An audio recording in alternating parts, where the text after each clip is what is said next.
The studio lights blazed like 1,000 suns. Cameras rolled. Millions watched. And then, Barack Obama froze. Not because the teleprompter failed. Not because someone shouted from the audience. But because, for the first time in his long political life, someone had dared to call him out, live on air. The silence that followed was electric. You could almost hear America holding its breath. Greg Gutfeld leaned forward, eyes locked on the former president. Mr. Obama, he said slowly, you've always spoken about transparency and truth. But what if I told you, the truth was sitting right here beside me this whole time? And there he was, Tyrus. Towering, calm, unblinking. The man who'd seen things behind the curtains of Washington that few dared to whisper about. Obama's smile didn't reach his eye anymore. It had started as a simple invitation. A friendly debate on policy, leadership, and legacy. Obama had agreed easily. He'd faced tougher rooms before. The former president walked into Fox Studios with the same easy confidence that once carried him through world summits.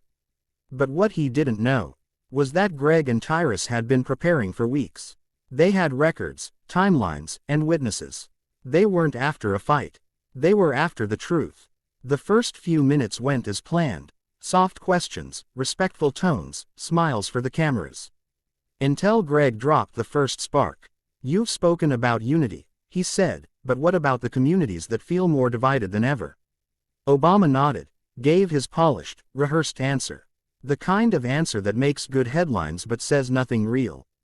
Then Tyrus leaned in. Let me ask you something real, Mr. President, he said, voice low, steady. When the cameras are off, when no one's clapping, do you still believe everything you say? Obama blinked. Excuse me. Tyrus didn't back down. You talk about change. But change for who? Because the men and women I see on the ground, the veterans, the small business owners, the truck drivers, they don't see hope anymore. They see hypocrisy. The studio fell silent. Greg's eyes darted to the producers. The red light stayed on. They were still live. Obama shifted in his seat, his practiced composure cracking just slightly. That's a ridiculous assertion, he said sharply. You don't know the weight of leadership, or the choices that come with it. Tyrus folded his arms. Maybe not, but I know when someone's hiding behind pretty words. That's when the mask began to slip. Greg pulled out a folder, thin, but heavy enough to make Obama's expression change. Inside were documents, emails, reports, quiet testimonies, pieces of a story that had been buried under, classified, labels and political spin. Greg laid them on the table one by one. This isn't opinion. This isn't hearsay, he said. This is what was done under your watch, and what you denied before this nation. Obama's jaw tightened. This is taken out of context. No, sir, Greg interrupted softly. This is the context. The crowd watching from home could feel it. The shift, the tension, the truth crawling into the open like a long-buried secret gasping for air. Tyrus spoke again, his voice filled with something unexpected, not anger, but disappointment. You could have been the man who fixed it all. You inspired millions, kids like me. But you turned into what you swore you'd never be. Obama's face hardened. Watch yourself. Tyrus leaned forward, eyes piercing. I'm already watching. And so is America. The words hit harder than any punch. Obama slammed his hand on the desk. You think you know me? He shouted. The echo bounced off the studio walls. You have no idea what it takes to hold this country together. Greg didn't flinch. Maybe not, but we know what it takes to tell the truth. That line, that one line, went viral within minutes. Millions shared it, millions debated it, but most importantly, millions felt it. After the show ended, the crew sat in stunned silence. Obama left without another word.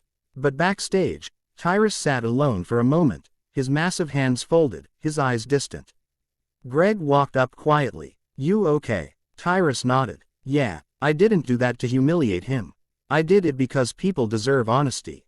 No matter how powerful you are, you don't get to hide behind lies. Greg smiled faintly. You know you just made history, right? Tyrus shrugged. Nah, I just reminded America what truth sounds like. That clip spread across every platform. Obama's outburst, Greg's calm challenge, Tyrus's truth. But more than the drama, It was the message that people clung to. Greater than, power means nothing without accountability. Truth doesn't need a title, it needs courage. For the first time in a long time, Americans didn't just argue about politics, they felt something real again. Weeks later, Tyrus was asked in an interview how it felt to confront one of the most powerful men in the world. He looked straight into the camera and said quietly, "I wasn't trying to bring him down. I was trying to bring the truth up. And maybe, just maybe, that's what the world needs most today. Not louder leaders, but braver voices. No matter how high someone stands, the truth will always rise higher. And when courage meets honesty, the world finally listens."